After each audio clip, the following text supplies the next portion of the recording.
Hey Shark fans, it's your pal Ian, Sharks writer for Real Sports Entertainment Network. Going to talk today about the San Jose Sharks winning 2-0 over the Nashville Predators. We're definitely going to do this in the normal format, so we're going to break down the good, the bad, the ugly. Before I start, awesome game. One of those fantastic, just fantastic efforts, really. I thought that the Sharks played really well. So let's get into it. The good, obviously, the good starts and ends with Antiniemi. Antiniemi was fantastic tonight. If Antiniemi plays like this all year, he's one. Definitely extended, has his contract extended, and we're not talking about who's going to be the goalie next year. Two, he probably up for the Vesna because the performances that he has put in the last few games have been outstanding. And the only reason that we're even talking about playoff push still is because of Antti Niemi. And that's despite everything else going on with Niemi playing like this. You just can't help but feel like, we're going to pull through this, even though the odds may not be completely in our favor. The other things, let's talk about other things. I'm not going to lie. Nashville really pushed the play for a lot of this game, but the Sharks stuck with it, and they didn't really get frustrated. It wasn't until the third period where they started taking some penalties, one iffy, the other pretty stupid. So from that perspective, I think that the Sharks did really well to stick with it because I thought Nashville was really frustrating for them. Nashville stopped them from getting shots through to the net. I think the shot count doesn't really tell you how the game really went. Because if you look at the shot count, you're going to see the Sharks were held to basically less than 10 shots a period while Nashville was running them up. Wasn't that Nashville had the play in our end the whole time? I mean, Niemi was outstanding, don't get me wrong. But the Sharks really had to push through, a lot of good defensive coverage. They got a lot of shots that just never made it to the net. And of course, if they don't make it to the net, they don't count as a shot. And it makes the game look very, very misleading. So definitely, kudos to the Sharks for sticking through it and really gutting out a win, much like they did against the Pittsburgh Penguins. Okay, so we've covered the good. I only have one other good thing that I really want to talk about. For one, Hurdle perseverance. You gotta love the guy. I think that Hurdle on the third line has been actually a really good thing for him because obviously his quality of competition isn't as good as it would be, say, if he was still on Jumbo's wing. Also, I find that there's just less pressure on him, and I think that's what this kid needed was just to be in a less pressure-filled role so that he could just go out and work hard. I'd like to see more of him at center, like Doug Wilson said, but that's a rant for another day. So far, can't complain about Thomas Hurdle's play the last couple of games. It's been really fantastic. Really doing great. And I was glad to see that he got rewarded with that nice goal after he had the other one disallowed, which I'll get to in a couple of seconds here. Finally, one of the defensemen that has been really, our defense core has kind of kicked around by the fan base all year, and justifiably so. Don't get me wrong. But the one defenseman who really stood out to me today that doesn't always stand out to me was Mirko Mueller. I thought Mirko Mueller in the last few games has started to really he just looks confident. He seems like he's making plays. He's not trying to force things. I know Jamie Baker talked about this too, but I couldn't help but notice it at the same time. Like I find like he's not trying to force plays and make stupid plays that, because he's afraid that if he doesn't make the big play, he's going to go back to the press box. So it was really, really nice to see Mirko Mueller kind of settling in at the NHL level. Does he got a long way to go? Absolutely. I'm not saying give this kid the Norris or the Calder or anything silly like that. But he's definitely starting to come into his own a little bit. And I think that, going into next year, I'm really excited to see what this kid becomes because I really think that this kid's got endless potential. And the Sharks would be, it'd be really unfortunate to not see that potential eventually shine through, which was a worry with him being up, obviously. So that's the good. Obviously, if we're going to have the good, we have to have the bad. Going through the bad, let's start with the disallowed goal. As a fan, I don't like it. Obviously, as a Shark fan, I don't like it.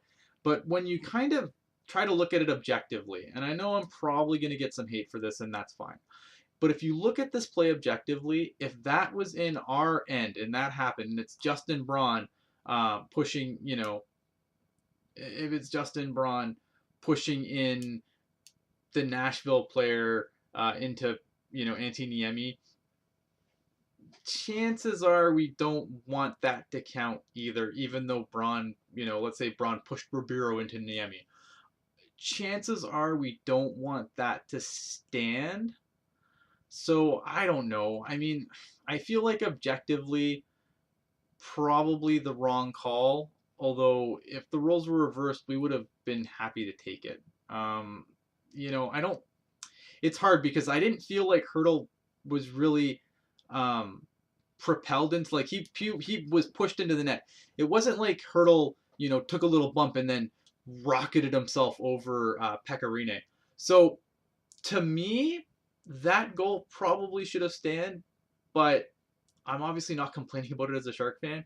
And I think that if that call went the same way in our end, we're not complaining about it as much as we are because it was our goal taken away. And it's a Gary Bettman conspiracy, but let's not go down that rabbit hole. Pavelski in the dot. Pavelski, sorry. Pavelski in the dot. He had a rough go through half the game. He kind of redeemed himself after, but I know for a while he was losing pretty much everything he did. Overall, the Sharks definitely won the face-off battle in this game by a couple of face-offs, but Pavelski's got to be better. I mean, like again, what I said during the good, Nashville really took it to us for a lot of the game. They got a lot more shots through, and you're gonna get shots through if you can get through, win a face-off in the offensive zone. Chances are you're gonna get a shot off that. That's why those defensive zone face-offs for the Sharks are so important. And that's the bad. Let's talk about the ugly for starters. Holy cow, the ice was garbage in SAP Center tonight. I don't know what the temperature was there. I know it's cold as hell here, but yeah, the ice was really bad. That puck was bouncing all over the place. And maybe that worked to our advantage because I saw a couple times where, Nashville players obviously had the puck bounce over their stick when they probably had a nice lane to, take a good shot on Nemo. But yeah, it was just garbage. I hope they can sort that out because it's only probably gonna get warmer down there. The Sharks, like I said, the Sharks really had a problem with getting shots through to the net. And obviously tonight it worked out in their favor. They gutted it out. They stuck with it. And I don't want to take anything away from that. But at the same time, the Sharks need to stick with it. They got to stick with it. We can't have games where we, shoot on the net that little. So, I'd like to see more shots on goal. Overall, final thoughts. Before I get to final thoughts, sorry, one more ugly thing. That first power play unit is garbage lately. Yes, the power play saved us, but that was the second power play unit. Yes, we had 2 power play goals, but one was on an empty net, so I'm not even going to get excited about that. That first power play unit needs to get it together, or as much as I hate the line blender, T-Mac needs to do something about it. Because getting one shot on 3 power plays is garbage. It's just flat out garbage, and this is not the way. It's not like Nashville's got this, amazing penalty kill. They're like middle of the league penalty kill. I think they're like 14th in penalty killing in the league. So it's not like it's this lights on fire, I don't know. It bothers me. The Sharks need to get that first power play unit going because they're not scoring 5-on-5 as much as we'd like them to. So if their special teams are going to be where we're going to go for goals, well, we got to get shots on goal. Power play unit's got to get it together. That's the good. That's the bad. That's the ugly. So let's talk about where this leaves us now.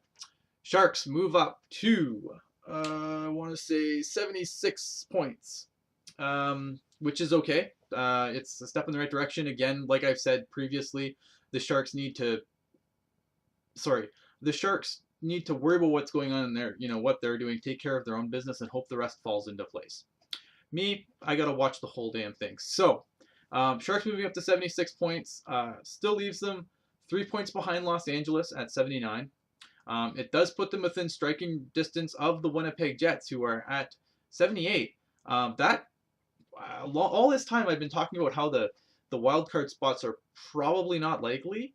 Winnipeg has just been destroyed by injuries, and it's starting to catch up to them. They're very catchable. They're very vulnerable. So, us getting into that wild card spot, not so unlikely anymore. Do we catch Minnesota? Probably not. Do we catch Calgary? Not if they keep winning the way they are. Is LA going to make it through? The odds are pretty good. They probably will. So what does that mean for us? Well, as far as I understand, the LA Kings play the Vancouver Canucks, I think, 2 more times.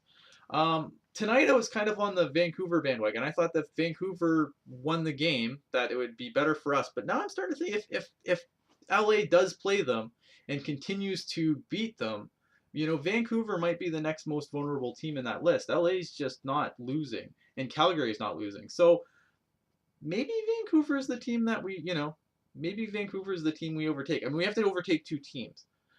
It's looking like the Jets might be the first team that we can overtake, is provided they keep spiraling out of control like they are, which makes me sad for them a little bit because I think if any fan base deserves a playoff run, it's probably Winnipeg's. But hey, not at the expense of my team.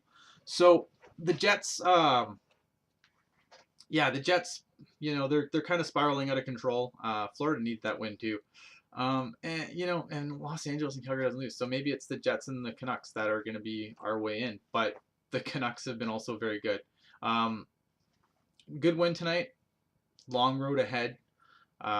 Looking forward to seeing, if they keep playing like this. I have high hopes for our game on Saturday against the Chicago Blackhawks. Really looking forward to that. It's always a good game when those two get together.